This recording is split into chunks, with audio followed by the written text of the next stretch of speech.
Let's be honest about the title for a second, because you clicked it.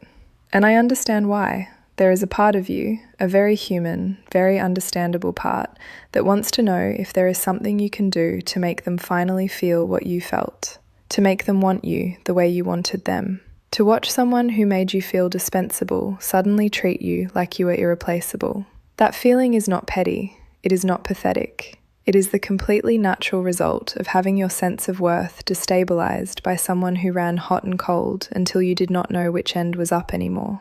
But I am not going to give you a rejection strategy, not because I am above it, but because it does not work the way the title suggests. And you deserve the actual truth more than you deserve a fantasy that keeps you stuck. Here is what rejection actually does to an avoidant psychologically. When you pull back, genuinely, not as performance, the avoidance attachment system does something unexpected. It activates.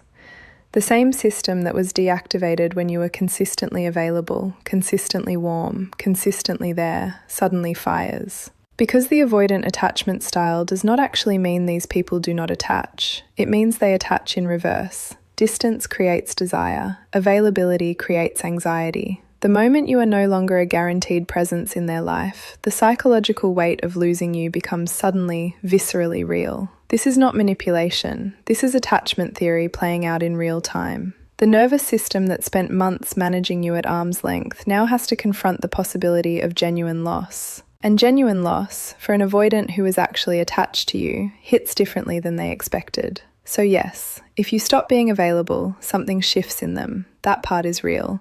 But here is the part the title leaves out. What activates in them is not necessarily love in its most evolved form. It is often anxiety. Specifically, the anxiety of losing something they had taken for granted. And anxiety looks a lot like desire from the outside. It presents the same way. The sudden attention, the reaching out, the warmth that was previously withheld. It can feel indistinguishable from someone finally waking up and choosing you. The difference only becomes visible over time. Anxiety-driven pursuit fades the moment the threat of loss is removed. The avoidant reaches, you respond. They feel the security of your availability restored, and the deactivation begins again. The cycle that was already exhausting you simply restarts from a different entry point. Genuine growth looks completely different. It is slower, less dramatic. It does not arrive in a flood of sudden intensity. It arrives in consistency that builds quietly and holds without you having to disappear to maintain it.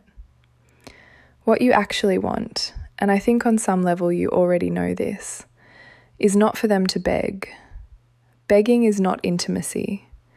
Begging is panic dressed up as devotion. What you want is for them to choose you, clearly, consistently, without requiring your absence to remind them of your value. And the painful truth is that rejection, strategic or otherwise, cannot manufacture that. It can trigger pursuit. It can create temporary urgency.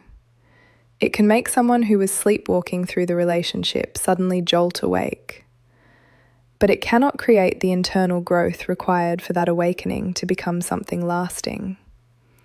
The only thing that creates lasting change in an avoidant is their own reckoning with their patterns, their own decision to do the uncomfortable internal work of understanding why intimacy frightens them and what it would take to stop letting that fear make their relational decisions.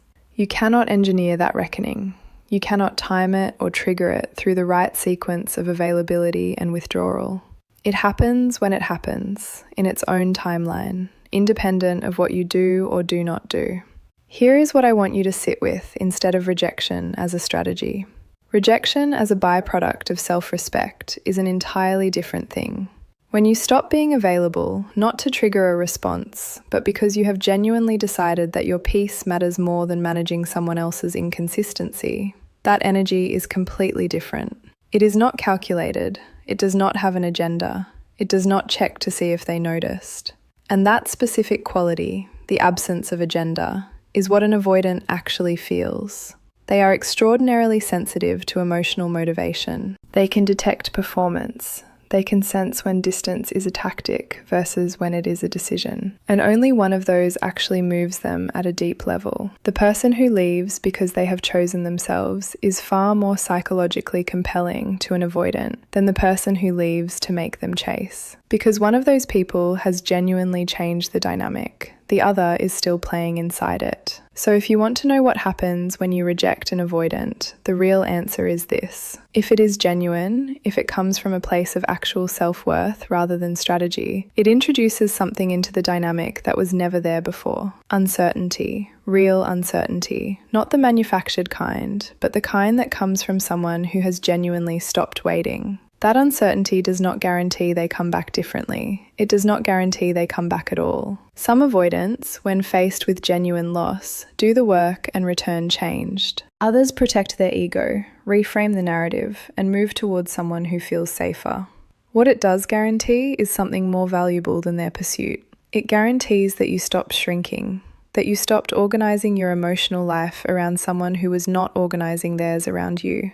And whatever happens after that, whether they beg, whether they disappear, whether they eventually find their way back as someone different, you will have already won the only thing that was ever actually yours to win: yourself.